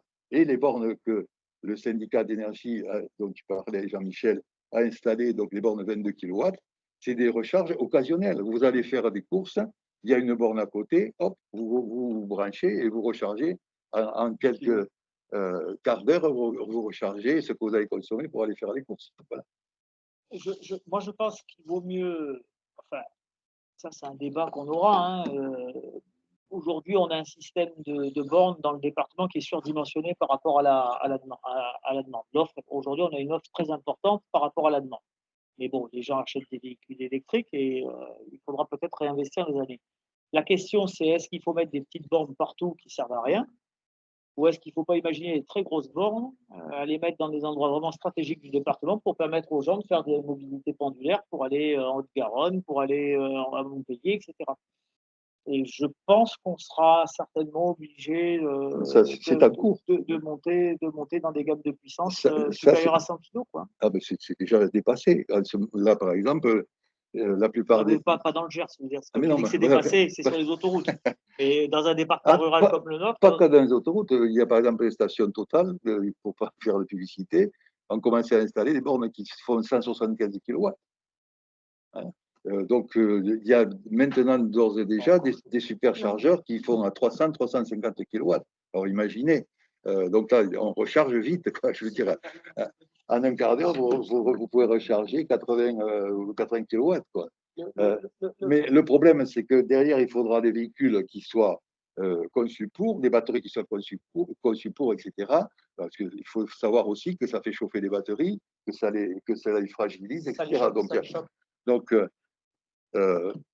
les batteries aujourd'hui, parce que peut-être que tu sais, toi, tu sais plein de trucs, mais tout le monde n'a pas ton niveau de connaissance.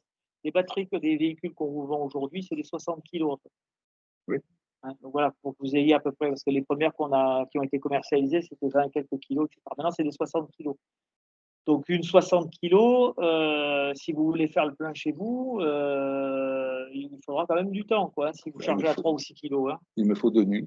Ouais, voilà. Donc, ce que je veux simplement vous expliquer, c'est que. Oui, mais attends, il me faut, mais avec 60 kg, j'aurais fait 380 km. Je suis d'accord, Jean-Claude. Mais ce que je veux t'expliquer, c'est que la petite itinérance, ce n'est pas un problème. Le pendulaire pour aller travailler, etc. Aujourd'hui, le système électrique tel qu'il existe et qu'il est défini, il solutionne le problème. Tu l'as dit. Hein. Tu l'as dit. Vous ne faites pas plus de tant de kilomètres par jour de votre domicile à votre lieu de travail et vous récupérez la distance par des charges nocturnes. Donc, c'est pas un problème. Le problème, c'est la grande itinérance. Oui, non. Mais je te dis, ça, c'est en train de se traiter. Voilà. Mais pas encore après, dans les départements ruraux comme les nôtres, c'est ça ce que je veux t'expliquer, Jean-Claude. Jean-Claude, pour l'instant, Total, il met du pognon où dans les grandes métropoles, il ne met pas du pognon dans le Gers. Il y en a à Agen, par exemple, à côté d'Agen, par exemple. Ah oui, mais c'est l'autoroute. Non, c'est pas sur l'autoroute. En tout cas, c'est pas la vocation dans la route, c'est d'installer sur le… Non. Non, mais pour revenir sur les ombrières et les bornes que vous avez expliquées, et moi j'avais une question sur l'entretien et la durée de vie des panneaux. Donc, pendant combien de temps Hewson assure la maintenance de ces installations, et au bout de cette échéance, qu'est-ce qui se passe sur l'équipement? Combien de temps il peut encore vivre? Quels sont les coûts d'entretien qu'il faut prévoir au niveau communal sur ces éléments-là? Alors, le contrat de bail, c'est 30 ans. D'accord. Donc, pendant 30 ans, Hewson assurera l'entretien, le renouvellement, les travaux autour de ces ouvrages. Au bout de 30 ans, le choix sera donné à la municipalité de demander la dépose totale, de recontractualiser un nouveau bail pour changer un certain nombre de panneaux et redémarrer pour un nouveau cycle, ou de garder l'installation et de le faire pour elle-même. Et dans ces trois éventualités, quels sont les coûts pour la commune? Ah ben, dans le premier cas, 0. Dans le deuxième cas, elle re-signe un bail, elle va récupérer une recette. Et dans le troisième cas, si c'est elle qui décide de récupérer l'installation pour refaire les travaux d'adaptation et redémarrer sur un site, c'est en fonction de l'investissement qu'elle aura décidé. Dans tous les cas, il n'y aura pas de transfert de charge au démantèlement. Sur le stationnement, pardon, sur le stationnement de la commune, parce que je voulais juste reprendre là-dessus, on peut imaginer, par exemple, notre village, quand il n'y a pas de voiture stationnée, c'est vraiment autre chose, quoi. Donc, on peut imaginer aussi qu'une des solutions pour sortir les voitures du stationnement, voilà, qui gâchent quand même le cadre de vie dans le village, et qu'il y ait des places de stationnement gratuites pour les Ordanais qui leur permettent de recharger, et comme ça, ils roulent à l'œil. Mais en même temps, c'est un plus pour, voilà, pour la qualité de vie dans le village. Je voulais compléter ce que j'ai dit à monsieur. Après, moi, je dis qu'il faut être honnête dans la réponse. Si vous avez déjà la structure métallique qui existe, si vous avez déjà le raccordement électrique qui est fait, si vous avez déjà une partie de l'installation électrique qui est en bon état et qui peut redémarrer pour un cycle, la logique, ça ne va pas être de démanteler. La logique, ça va être de repartir pour un cycle. Il faut se dire les vérités. Après, le cycle, c'est où vous repartez avec la même société, avec un nouveau bail et une nouvelle recette pour vous, puisque je rappelle encore une fois qu'on joue l'emplacement, soit vous le faites vous-même. Et démanteler une infrastructure, si elle est en capacité de pouvoir fournir un service encore pour un site, je ne sais pas, il faut le voir, ça me paraîtrait quand même un peu délirant. Vous voulez quand même avoir l'honnêteté de vous le dire. Dans la contractualisation qu'il y a avec le groupement, le démantèlement, lui, il est acquis si jamais on le souhaite. Il est acquis, oui. Voilà. Parce que je suppose que le bail, lui, si jamais l'entreprise ne souhaite pas le refaire pour une raison qui est propre en 30 ans. Ah oui, ça peut être parce que vous avez tout à fait raison, c'est les deux parties qui peuvent très bien décider de ne pas. Mais ce que je veux vous dire, c'est que si c'est bien bâti, si c'est bien construit, ce serait un non-sens économique de le démanteler. Donc, si jamais le second n'est pas possible parce que l'entreprise ne le souhaite pas, il faut que le premier soit acquis. On est bien d'accord. Non, mais ne vous inquiétez pas, il n'y a aucun transfert de charge au démantèlement. Aucun. Et d'autant plus que d'ici 30 ans, il y a de fortes chances que la technologie ait fait des progrès aussi et qu'il y ait un rendement. Exactement. C'est pour ça que je dis que voilà, l'intérêt économique de la structure devra quand même être pesé au bout de 30 ans. Et il n'y a pas de raison qu'elle vieillisse mal et qu'on ne peut pas optimiser le truc. Voilà.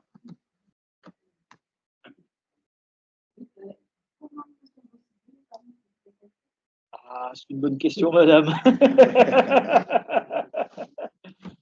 Alors, je sais qu'il y a une structure je sais aujourd'hui qu'il y a des filières qui sont en train de se structurer et je sais qu'il y a des taux de recyclage qui sont relativement conséquents. Maintenant, comme tout recyclage, ça demande de l'énergie, ça demande d'utiliser des traitements chimiques. Je ne vais pas vous dire que c'est fabuleux, quoi.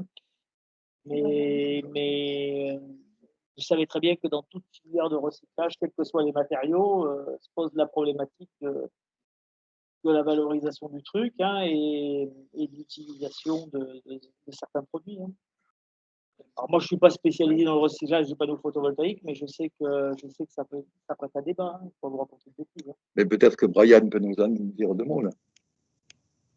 On a des contrats avec PV Cycle et on espère aussi que d'ici 30 ans, c'est-à-dire la durée de vie des panneaux, la filière se sera nettement améliorée. Ah non, mais ça, c'est comme pour le nucléaire, quoi. Peut-être moins problématique, mais. Recyclage des panneaux. Pardon ? Ça fait partie du contrat de bail, le recyclage des panneaux. Oui. Oui. Oui, oui, ça veut dire que la mairie peut demander le démantèlement pour 0. Donc ça veut dire ça veut dire quoi? Ça veut dire que dans le calcul économique, dans le projet économique, il y a des provisions qui sont faites pour le démantèlement.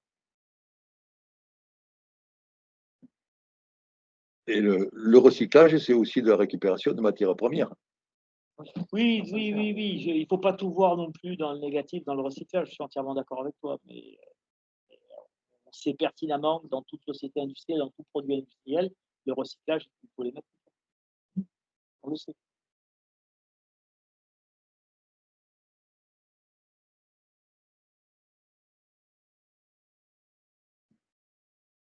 D'autres questions? Oui.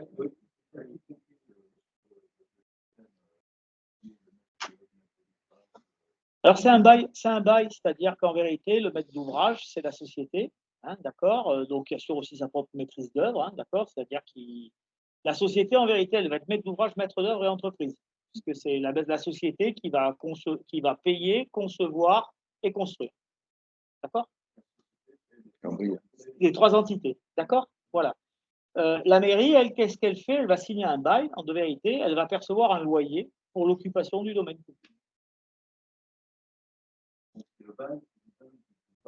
Et c'est dans le bail, et vous avez tout à fait compris, vous avez parfaitement raison, c'est bien le contenu du bail qui va définir toutes les règles contractuelles entre la municipalité et la société de projet.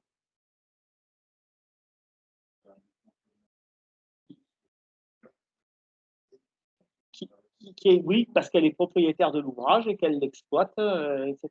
Tout à fait. Tout à fait. Donc s'il y a un désordre, c'est la société qui doit résoudre le désordre.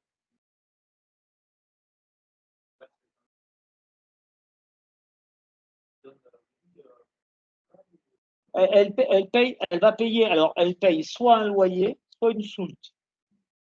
Alors, je vous explique la différence. Un loyer, c'est on donne tant tous les ans. D'accord?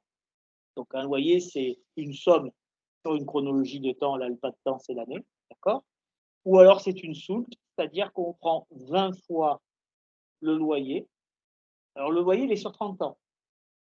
Donc ça veut dire qu'on donne X euros tous les ans pendant 30 ans. Ou alors on donne 20 fois X euros en un coup. Ça s'appelle la soulte. Et c'est au choix. C'est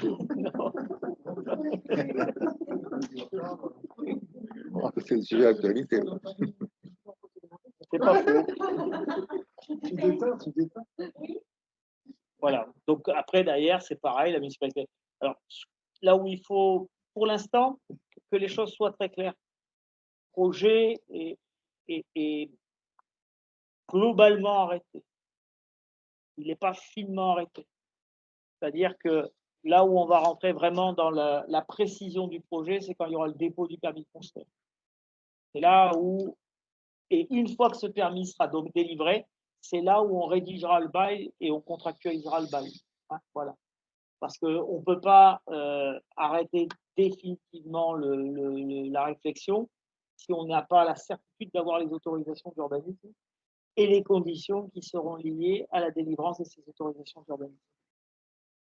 Ça veut dire que, par exemple, l'éclairage sous le préau et derrière la gestion électrique de cet éclairage sont des choses qu'on arrêtera après l'obtention des permis de construire.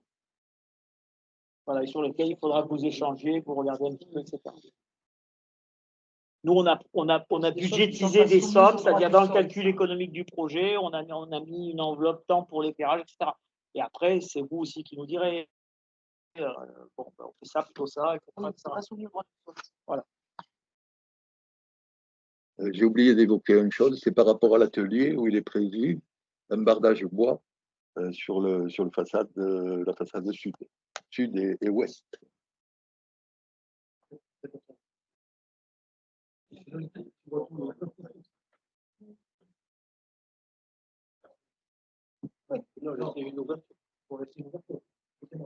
Ça va faire son.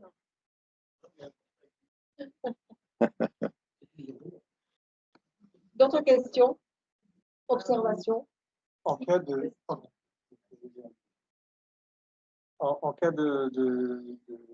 dégâts de catastrophes naturelles type grêlon, la taille du lac de Tunis, c'est pareil, c'est quelque chose qui est en charge par seul ou c'est hors cadre? La société s'assurera. Oui. Donc, on vous commande, parce que là, là, on a Ordan, hein, mais la grappe de projet, il y aura peut-être 10 projets, donc c'est peut-être une grappe qui va faire 6 ou 7 millions d'euros d'investissement, quoi. Donc, vous inquiétez pas, tout sera assuré. Agathe, vous voulez dire quelque chose? Non, c'est très intéressant. En tout cas, je vous remercie de nous avoir conviés à cette réunion d'information publique, parce que d'habitude, on n'y est pas, parce qu'on ne peut pas non plus se permettre. On a environ 300 projets sur la région Occitanie, mais c'est très intéressant d'avoir les retours des citoyens.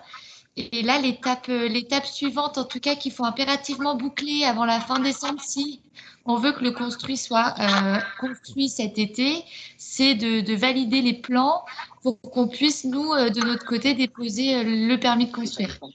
Il y avait une question? Oui, il y a une question. Par rapport au concerne l'école, qu'en est-il de la végétalisation de la communauté déjà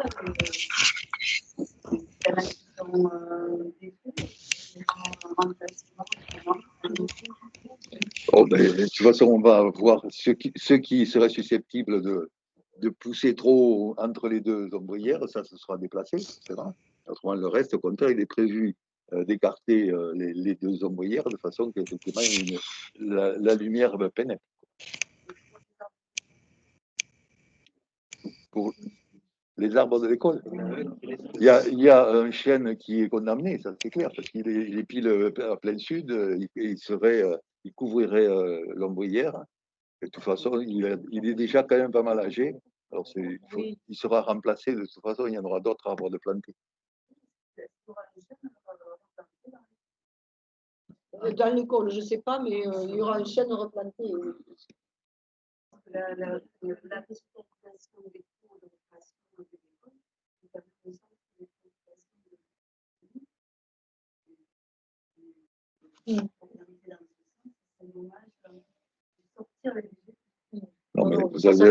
ça a été étudié en lien avec Alain qui est responsable des plantations. On l'a vu aussi dans le cadre du projet et tout ce qui sera coupé pour les besoins du projet, parce qu'évidemment c'est un projet énorme, hein, on ne peut pas s'arrêter à un arbre pour faire ce projet.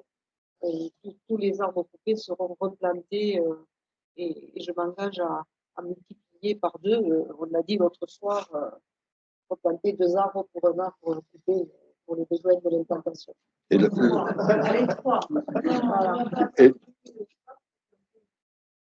Non. Bien sûr. Non, puis il y a quand même aussi, quand on l'a présenté au conseil d'école, il y a quand même eu un bon accueil parce qu'il y aura enfin un préau, quoi. Il n'y a pas que non plus les avantages. Peser le pour et le contre. Il y a quand même un préau, c'est un abri pour la pluie, pour plein d'activités dehors. C'est quand même un plus pour l'école, quoi.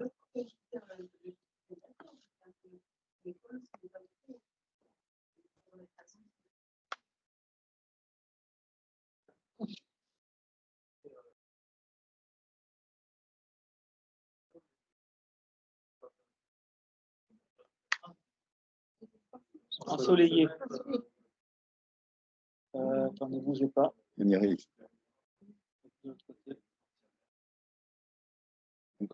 Encore. Là. Il n'y a pas mieux? Non. Si, là. Non, le plan du dessus. Ah oui, le plan du dessus. Recule.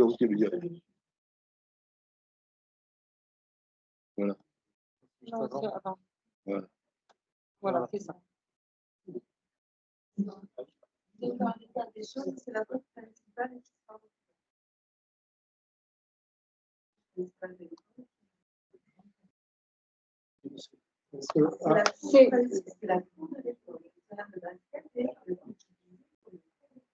Oui, enfin, il y a les cours supérieurs qui sont utilisés aussi.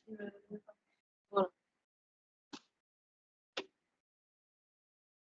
Parce que c'est vrai qu'on voyait régulièrement à l'automne certaines personnes s'installer au soleil à cet endroit-là. Nécessairement dire, si jamais c'est ombragé, que les gens s'installent ailleurs. Il faut avoir du soleil ailleurs. Oui, non, mais c'est les deux. C'est une égalité. C'est à la fois les parents, les enfants.